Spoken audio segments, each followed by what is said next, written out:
Alright y'all, welcome back to the channel and to some more turkey patterning, and today we've definitely got a pretty interesting test to run. It's a little bit of a comparison. We're also going to find out what these shells can do through a couple different constrictions as well, and I also want to try out some ideas, potentially adding a little bit more data points so you guys can really get a good idea of what's going on. So we got kind of a variety of stuff, but I think we're going to see some pretty nasty patterns from today's combos. But first up, for the shells that we're running today, I brought out some more of the Epic turkey loads. These ones are the 12 gauge, 3-inch, 2-ounce payload of TSS 9s at about 1100 feet per second. These ones are part of their Extreme Pattern lineup as well. We've already tested these once and they have shown us some fantastic results to start with. So we know these are a good shell for sure, but we're going to run them through a couple different chokes and a couple different constrictions today as well. So we'll get an idea on what they like, and maybe we can get some pretty insane patterns from them as well with one of the chokes at least. But for the setup we're running today, I brought out the Remington 1187. It's got a 28-inch barrel on it, but we've got two chokes we're going to run side by side. Those being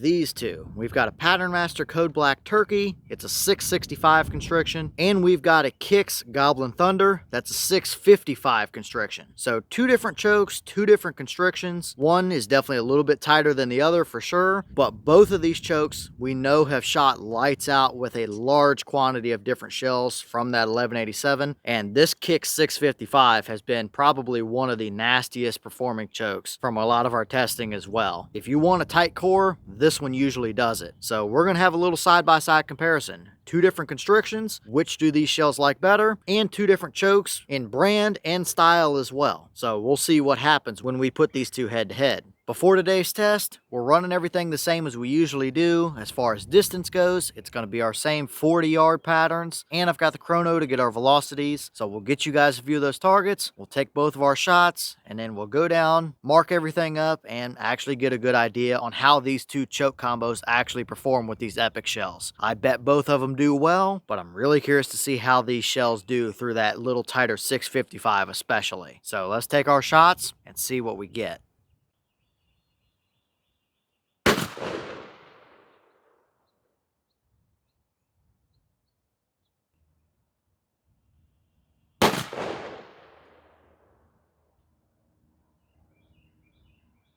Alright, so for our chronograph numbers, we had a boss claim of 1100. From the Patternmaster choke, we had 1131. And from the Kicks, we had 1078. So a little bit above and a little bit below, but averaging out pretty close to that 1100 claim. So looking fine for a velocity. Let's go compare our results.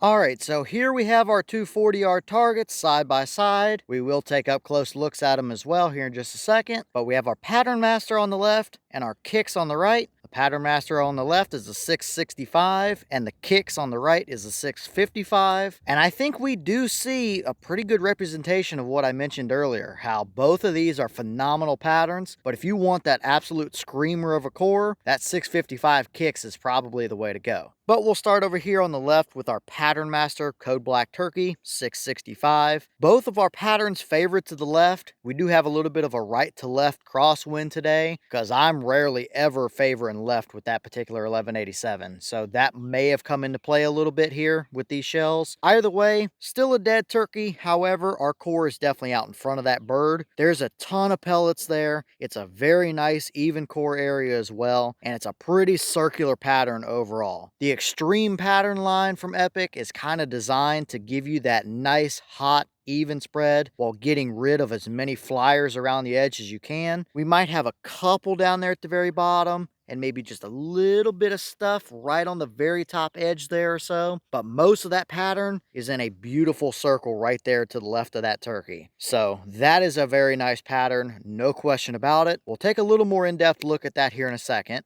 But first, we'll move over here to the right with our Kicks Gobblin Thunder 655. Again, favorite to the left, but we have an absolutely nasty core area there. There's so many pellets there that it was actually hard to circle each individual pellet. A lot of times there was 2 or 3 stacked almost in the same hole with each other. So I definitely think that core is hotter just by looking at the initial paper here. However, that tighter constriction, I do think started to string out some extra pellets around the edge. You can see we we definitely have a few more little stringy and splotchy stuff that we didn't have with that Patternmaster. Now, obviously, both of these are phenomenal patterns. Absolutely. I wouldn't hesitate to hunt with either one of them. I think the Patternmaster is a little more even, but if you like the hot cores, this Kicks 655, I definitely think gave us a little bit more directly in our core area. So just by looking at the papers here initially, we're looking very nice for either one of them. However, let's pull these turkey targets down. I'll finish drawing all of our circles, and I'll put up a 10 and a 20-inch circle around our pattern, because I think that might start to give us a little bit better baseline than just these turkey targets. Okay, so here's our new next little bit of data that I'm playing around with. I definitely think it tells us a pretty decent story on what's going on here. And looking at these two side by side, the cores look pretty similar, but the farther you get to the edges of the pattern is where it makes a little bit of a difference. Another look here at our Patternmaster 665. Beautifully hot core area in that 10-inch circle. No voids at all in there. Moving it out to the 20-inch circle surrounding it. Still a very nice hunting pattern. No major voids or anything to speak of there either. And you can see it's pretty tight. There's not a ton of pellets outside of that 20-inch circle. And the ones that are outside of it aren't really massively way off out in no man's land either. Kind of maybe the farthest two are down there at the very bottom. So that is a very respectable pattern there. I don't know that you could realistically ask for a lot more even of a spread than that. It's circular, it's uniform, no major flyers. Looking great there for the Patternmaster. And moving over to our Kicks 655, a lot of the same story. We have a very hot core there. Outside of that, with our 20-inch circle, still much of the same, although I do think as we get to the edges of that 20-inch circle, it is a little bit thinner because, well, most of our shot is within the 10-inch ring. Now, outside of that, we definitely have our handful more flyers and little stringy bits around the edges here. There's notably more outside of our 20-inch on that Kicks, and that probably just comes down to constriction. It gives you that little bit tighter core, but you're going to sacrifice that by starting to blow a few little extra flyers around the edges as well. So here are your two patterns side by side so you guys can see what's actually going on. And either one of these is a fantastic pattern, no question about it. I wouldn't hesitate to run either one of them. But as far as a hunting pattern goes, I would probably lean towards the Patternmaster over there on the left. It's a little bit more of an even spread throughout the entire 20-inch circle ring as well than what the Kicks gave us. But you can't go wrong with either one. Pick your poison, really. The turkey ain't going to know the difference between either one of those combos. So I'm liking what I'm seeing here today. Once again, these Epic shells are absolute hammers, so can't go wrong with either one of these.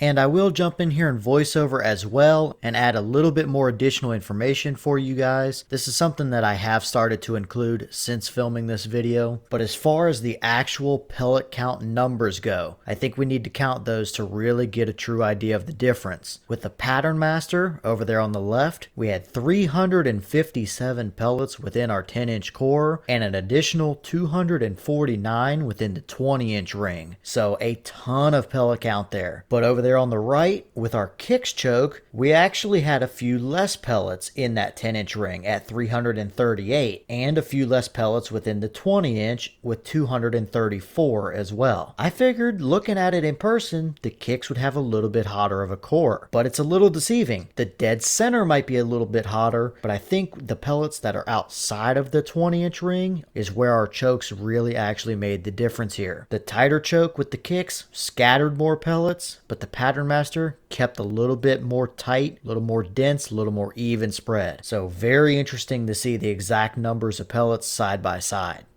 And here's your two wads side by side. You've got the 665 Patternmaster over here on the left and the 655 Kicks on the right. You can see a little tighter choke starts to get us these little straggly catches down at the end here. Still no major damage or anything, but you can see how that 655 beat the wad up just a little bit more. They obviously have different porting designs and stuff like that as well. That comes into play, but nothing stuck down in there. Maybe a little bit of buffer material over there on the Patternmaster one, but nothing I'm concerned with either one of these. They both perform great overall. All right, y'all. Well, as the wind picks up here and we start spitting a little bit of rain from one of our pop-up showers today, what do you guys think about each one of these combos? They're both nasty patterns. I wouldn't hesitate to run either one of them. You can't go wrong with either combo. And although there is a noticeable difference between the 665 and the 655, it's not quite as drastic as I thought it might be. We probably have a little bit hotter of a 10-inch circle on the tighter choke, but you sacrifice the edges of your pattern just a little bit as well. So if I had to choose between these two, I guess I would go with this Patternmaster. It's probably a little bit more even throughout the entire 20-inch ring. And really, that's your hunting pattern on average, is anything within that 20-inch. Those hot cores are great, but you're not always going to have a dead center shot either. So having that little bit of extra leeway be a little bit more even than what the 655 gave us, I think that's where that Patternmaster slightly edges it out for the vast majority of situations anyway. So some pretty interesting results for sure, and you guys will have to let me know if you like the adding of the 10 and 20-inch circles here. I think it does add a little bit more data, although I kind of want to refine it, do my own thing with it. I know there's plenty of other people out there that do similar things to this, so you'll have to let me know what you might want to see when it comes to something like this, or if you want me to continue this or not. But leave all your thoughts down below. Is that about what you expected to see? Were you a little surprised one way or the other? Have you tested any of these epic shells, and if so, what kind of results have you seen? Are either one of these a combination you would hunt with? And if so,